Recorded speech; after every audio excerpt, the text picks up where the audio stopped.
There's a specific moment when the avoidant realizes you're not coming back, when the possibility of reconciliation shifts from theoretical to impossible, when they understand that the door they assumed would always remain open has closed permanently.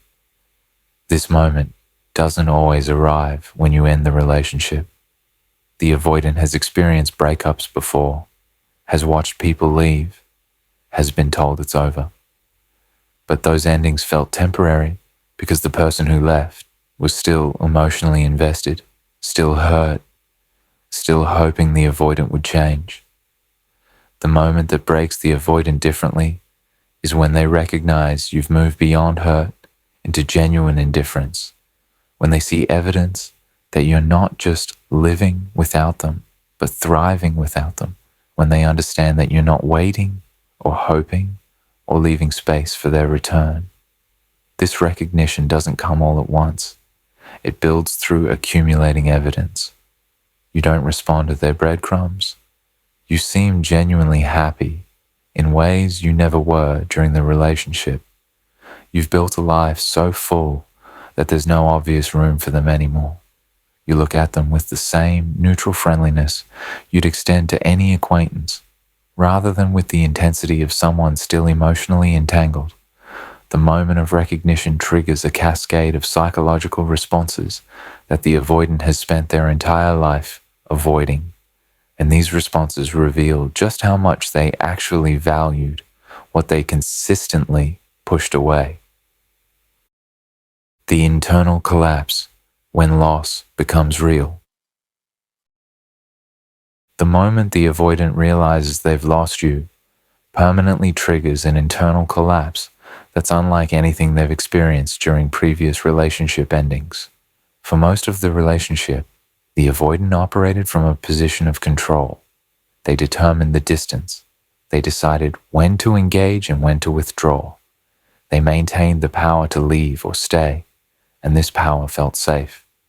Even during breakups or separations, they maintained some sense of control because they knew you still cared, still wanted them, still held space for their return. But when they recognize you've genuinely moved on, that control evaporates entirely, and with it goes the psychological protection it provided. This internal collapse manifests first as shock that someone could actually let them go completely. The avoidant's entire defensive structure is built on the assumption that people will pursue them, will wait for them, will remain emotionally invested despite their unavailability. They've experienced this pattern repeatedly across relationships. They withdraw, their partner pursues, they return when ready, their partner accepts them back. This cycle has confirmed their worldview that they're desirable enough that people will tolerate their patterns, that their presence is valuable enough that people won't fully give up on them. Your complete release of them shatters this assumption. You're not pursuing, you're not waiting, you're not holding space. You've genuinely moved on, and this reality is incomprehensible to the avoidance framework for how relationships function. The collapse includes a flooding of emotions that the avoidant has been defending against throughout the relationship. During the relationship, they maintained enough distance to keep feelings manageable. They could care about you without feeling too much, could be present without being overwhelmed, could maintain attachment without vulnerability. But the permanent loss breaks through these defenses. Suddenly, they feel the full weight of what they've lost. The grief, the regret, the longing, the fear, the panic. All the emotions they've been keeping at bay through their withdrawal patterns crash through their psychological barriers all at once. This emotional flooding is terrifying for the avoidant because it's exactly what they've been trying to avoid their entire life. The internal collapse also involves the avoidant experiencing the abandonment they've been defending against since childhood. Their avoidant patterns developed as protection against being left, against being hurt, against depending on someone who might not be reliable. By maintaining distance, by never fully committing, By always keeping escape routes available, they've tried to ensure they can never be abandoned because they never allow themselves to be fully attached. But your permanent departure triggers the exact experience they've been trying to prevent. They're being left. They're being rejected. Someone who mattered to them is choosing to remove them from their life. And because they never let themselves fully feel their attachment to you during the relationship, the loss hits with devastating force when it becomes permanent. This collapse includes the avoidant confronting what they actually felt for you, feelings they minimized and compartmentalized throughout the relationship. When you were available, they could take your presence for granted, could focus on their discomfort with closeness, could emphasize what felt wrong rather than what felt right. But your permanent absence forces them to recognize what they had. The memories become more vivid now. Your laughter, your understanding, the way you saw them clearly and loved them anyway, the patience you showed while they struggled with intimacy, the moments of genuine connection that existed beneath their withdrawal patterns. These memories, no longer colored by their anxiety about closeness, reveal the depth of what they've lost. The internal collapse also involves the avoidance, sense of identity destabilizing. They've built their self-concept around being independent, not needing people too much, being able to walk away without devastating impact. But your permanent departure reveals that this identity was more defensive than authentic. They did need you more than they allowed themselves to acknowledge. They were more attached than they let themselves feel. They're more impacted by your absence than their self-concept allows for. This dissonance between who they believed they were and what they're actually experiencing creates profound identity confusion that forces them to question fundamental assumptions about themselves. The collapse includes panic about whether they're capable of genuine connection at all. If they pushed away someone who loved them, someone who was patient and understanding, someone who gave them space and time, then maybe the problem isn't that they haven't found the right person. Maybe the problem is them, their wounds, their limitations, their inability to sustain intimacy with anyone.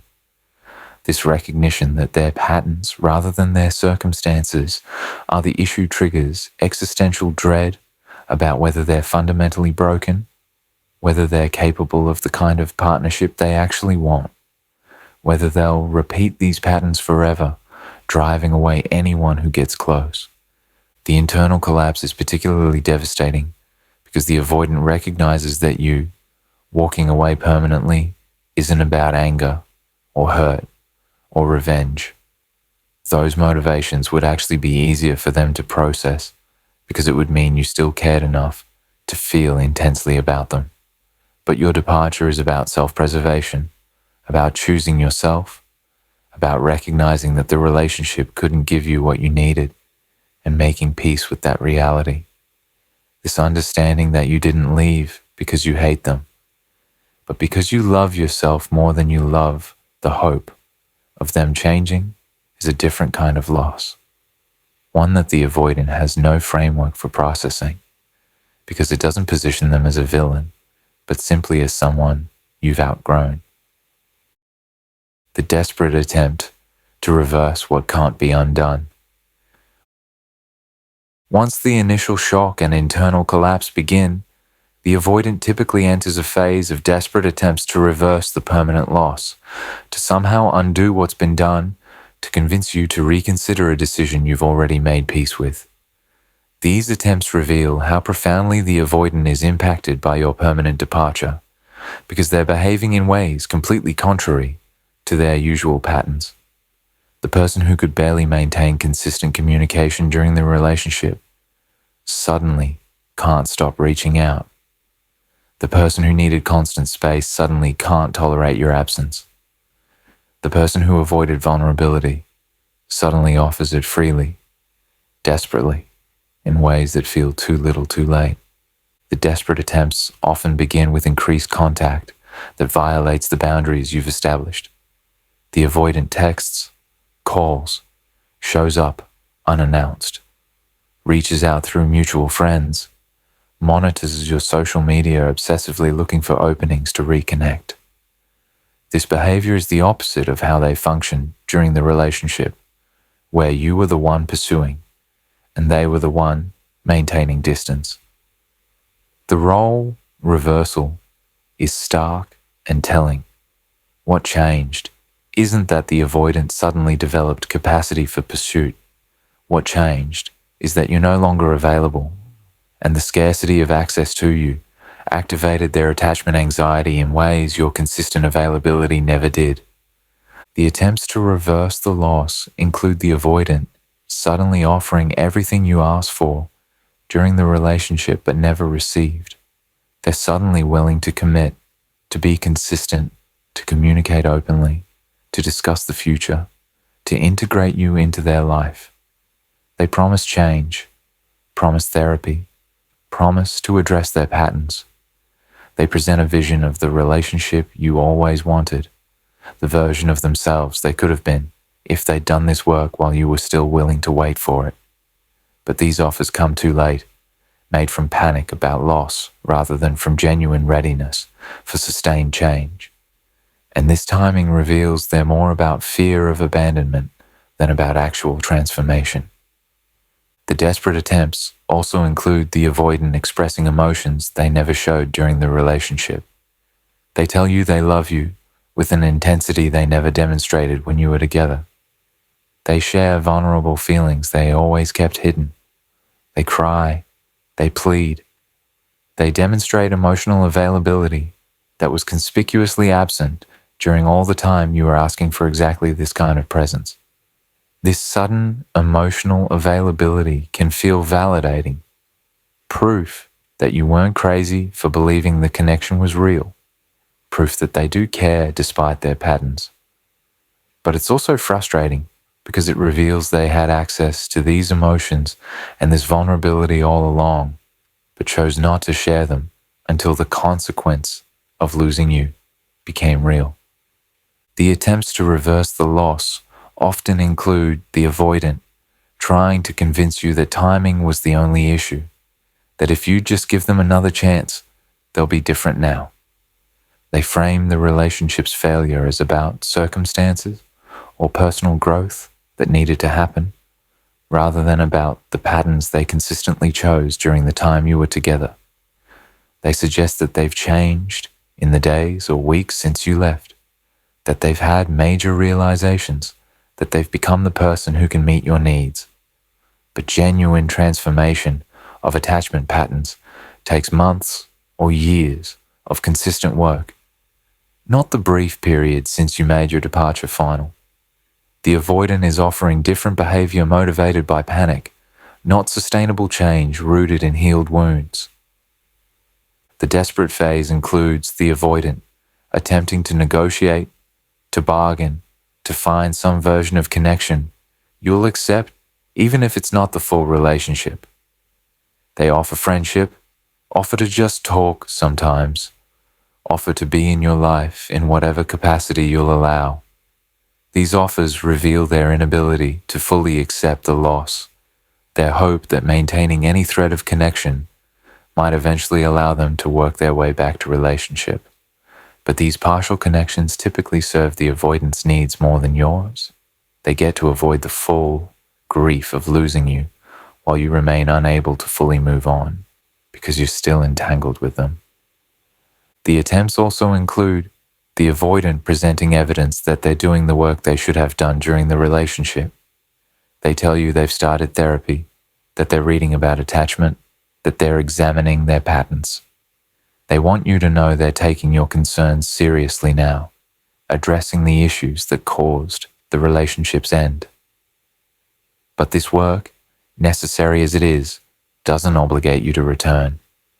The avoidance growth is their responsibility in their journey, and it doesn't erase the damage their patterns created, doesn't restore the trust that was eroded, doesn't guarantee they'll sustain the changes beyond the panic of losing you.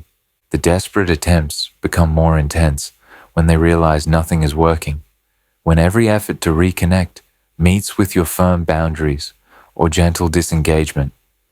The avoidant might escalate to grand gestures, to showing up at your home or workplace, to enlisting mutual friends to advocate on their behalf, to creating situations where you're forced to interact. This escalation reveals the depth of their panic, but also the limits of their understanding. They're still trying to control the outcome, still unable to respect your decision, still prioritizing their need for you over your clearly stated need for separation. The desperation phase eventually exhausts itself when the avoidant realizes that nothing they do reverses your decision, that you've genuinely moved on, that the door they're knocking on is not going to open. This recognition doesn't come easily. The avoidant cycles through the desperate attempts multiple times, trying different approaches, different angles, different emotional appeals. But eventually the reality settles in. You're not coming back, not because you don't care what happens to them, but because you care more about your own well-being. Because you've learned that love without consistent partnership isn't enough.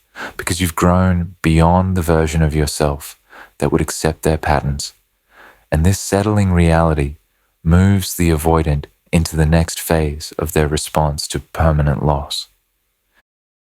The psychological reckoning they can no longer avoid. Once the desperate attempts to reverse the loss have exhausted themselves and the avoidant fully accepts that you're not returning, they enter a phase of psychological reckoning that they've been avoiding their entire adult life. This reckoning is forced upon them by the permanence of your departure in ways that previous relationship endings never were. Because with previous endings, they could tell themselves stories that protected their ego and avoided deep self-examination. They could blame the other person for being too needy, too demanding, incompatible with their nature. They could tell themselves they were better off alone, that relationships weren't worth the discomfort. But your departure is different because of how you left. Not in anger or hurt, but in clear-eyed recognition of incompatibility, not demanding they change, but simply choosing yourself when they couldn't meet your needs. This type of ending makes their usual defensive narratives impossible to maintain. The psychological reckoning begins with the avoidant being forced to confront their patterns as wounds, rather than as personality traits or preferences. Throughout their life, they've framed their avoidance as who they are, someone independent, someone who needs space, someone not built for conventional relationship structures. This framing protected them from having to examine the painful early experiences that created these patterns, from having to acknowledge that their attachment style is an adaptive response to childhood wounds, rather than an immutable personality feature. But losing you permanently, especially losing you to their own patterns, makes it impossible to maintain this defensive framework. They can't tell themselves they're just independent when their independence cost them someone they valued. They can't frame their need for space as healthy when their patterns pushed away someone who was willing to give them space while also offering genuine partnership. The reckoning includes the avoidant reviewing the relationship through a new lens, seeing their behavior from your perspective in ways they couldn't while they were focused on their own discomfort. They remember moments when you expressed hurt about their withdrawal and they dismissed it, insisted you were too sensitive, told you that you needed too much. They recall times when you asked for consistency and they framed your request as pressure, as attempts to control them, as incompatible with their need for autonomy. They revisit conversations where you explained what you needed from partnership, and they heard those needs as demands, rather than as legitimate requirements for sustainable relationship. This review is painful because it reveals how thoroughly they minimized your experience, how consistently they prioritized their comfort over your needs, how completely they failed to show up as a partner, even when you were patient and understanding. The psychological reckoning forces the avoidant to confront the impact of their patterns, not just on this relationship, but across their entire relational history. They begin to see the thread connecting all their previous relationship failures, the pattern of pursuing people until they get close, and then withdrawing when intimacy triggers their discomfort. They recognize that every relationship has ended the same way, with them creating distance, with their partner eventually exhausting themselves trying to maintain connection, with the relationship dying from their emotional unavailability. This pattern recognition is devastating because it reveals that the problem isn't bad luck or incompatible partners. The problem is them, their wounds, their inability to sustain intimacy, even with people who love them well.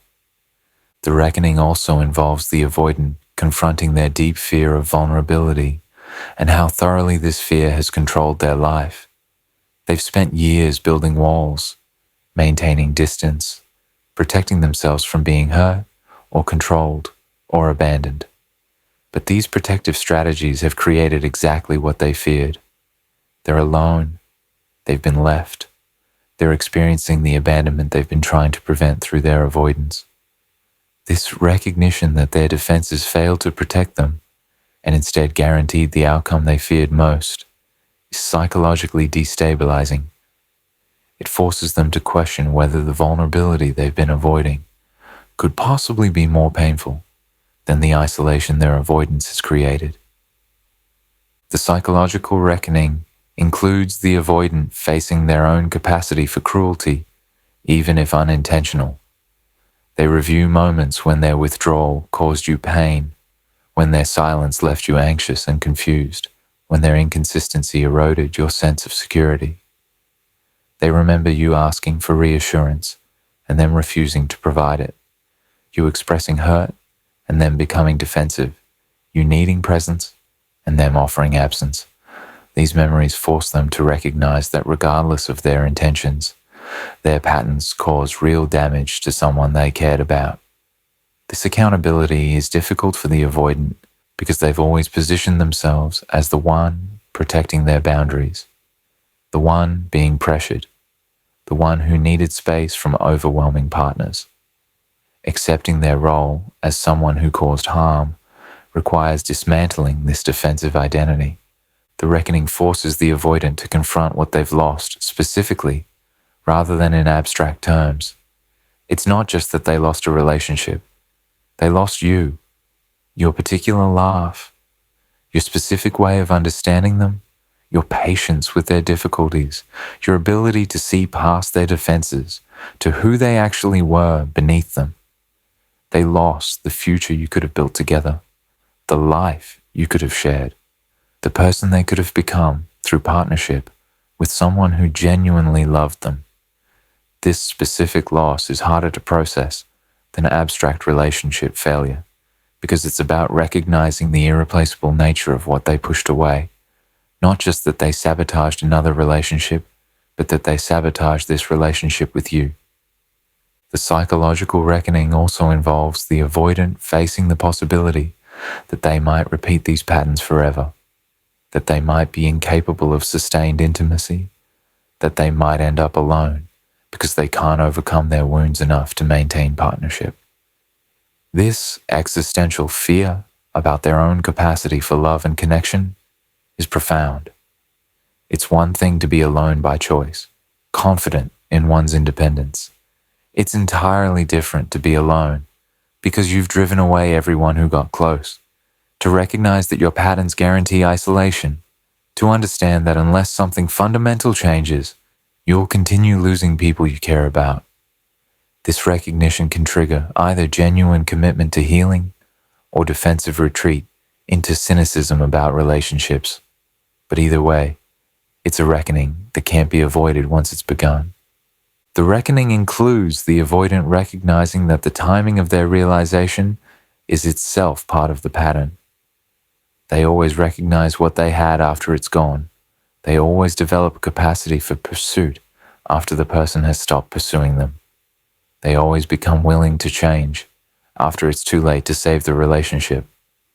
This recognition that their awareness consistently arrives after the damage is irreversible is particularly painful because it suggests that loss is what activates their attachment system, that they can't appreciate what they have until it's gone.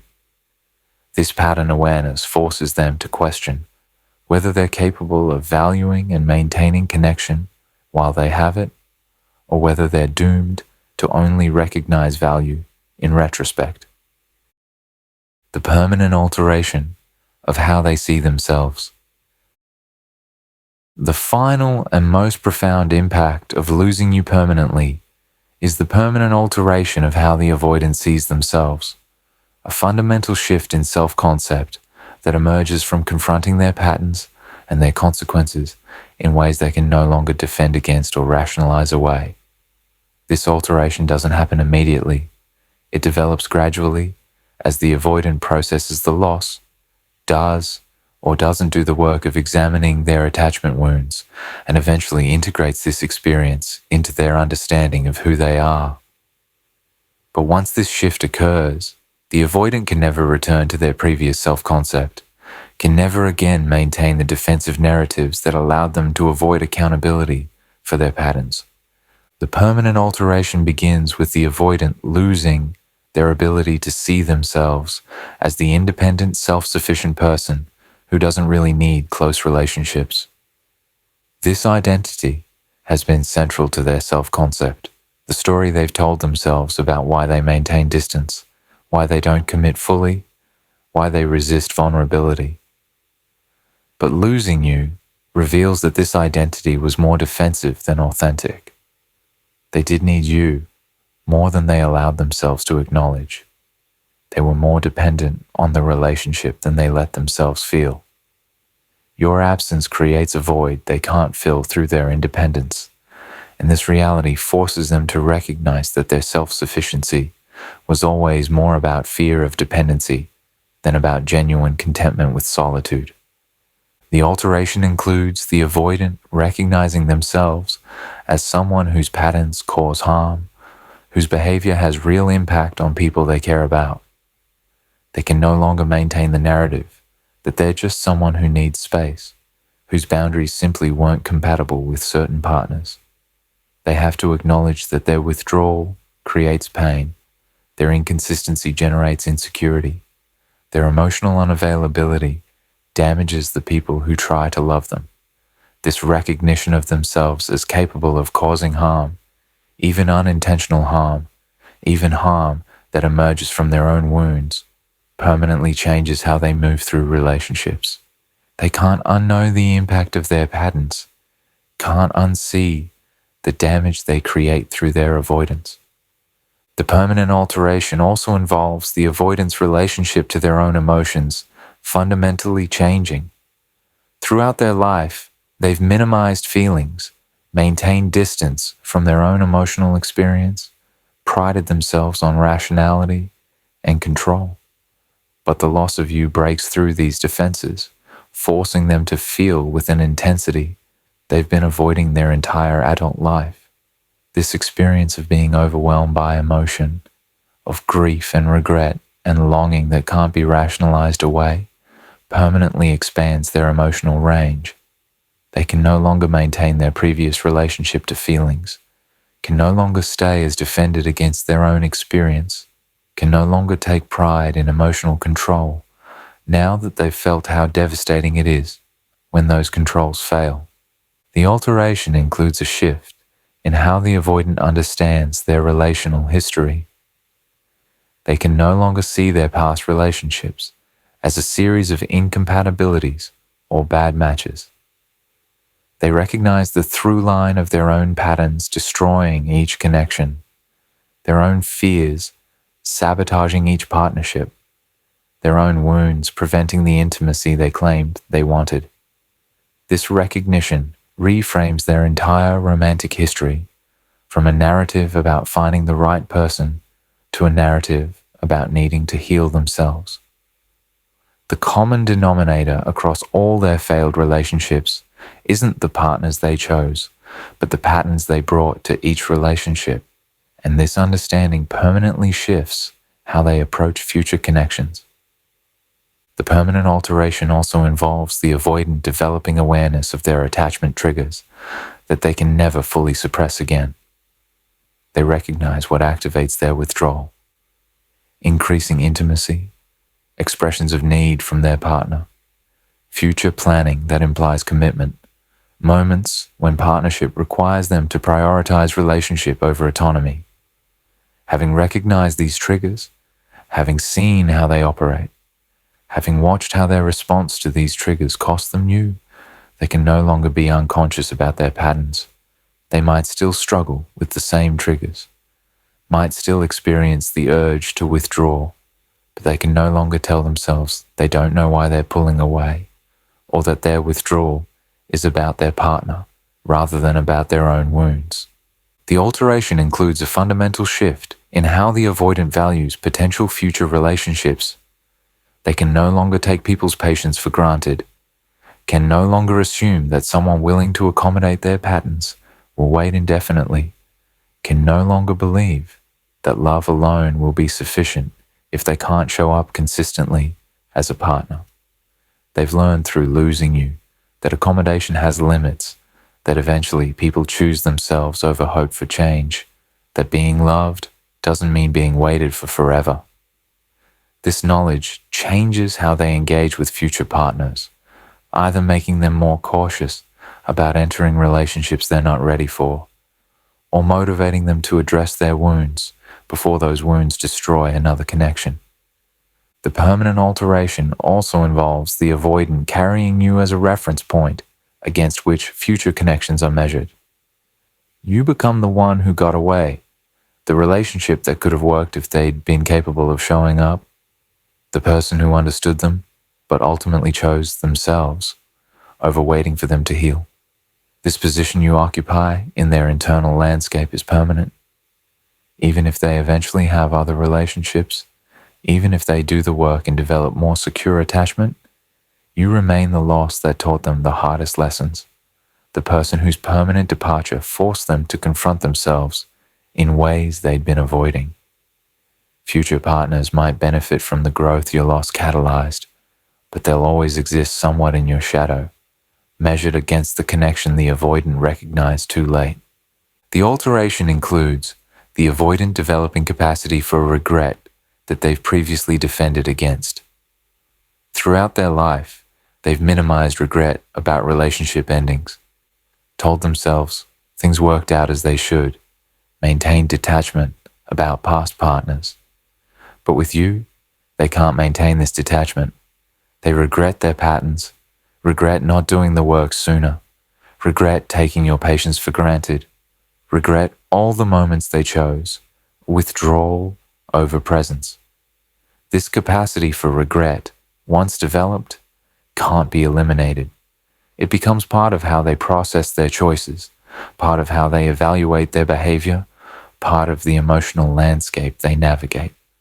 The avoidant, who previously moved through life minimizing the impact of their choices, must now live with the weight of understanding how their patterns cost them something irreplaceable. The permanent alteration ultimately means the avoidant can never return to the defended, unconscious way they previously operated in relationships. They've been fundamentally changed by losing you, by being forced to confront their patterns, by experiencing the full weight of consequences they'd always managed to avoid before. This change doesn't guarantee they'll heal their wounds or develop secure attachment. Some avoidants respond to this reckoning by becoming more cynical, by withdrawing further from relationships, by convincing themselves they're better off alone rather than risking more loss. But even this retreat is different from their previous avoidance because it's a conscious choice informed by self-knowledge rather than an unconscious pattern operating beneath awareness. Other avoidants respond to the reckoning by finally committing to the deep work of healing their attachment wounds, motivated by the recognition that their patterns are unsustainable and will guarantee continued isolation unless addressed. But whether they retreat further or finally pursue healing, they can never unknow what losing you taught them about themselves, can never return to the defended ignorance that allowed them to repeat their patterns without confronting their impact, can never again maintain the identity of someone whose independence is strength rather than defense, whose boundaries are healthy rather than wounds, whose patterns are preferences rather than the psychological architecture that ensures they'll remain alone because intimacy feels more threatening than isolation, because vulnerability seems more dangerous than the guaranteed loneliness their avoidance creates.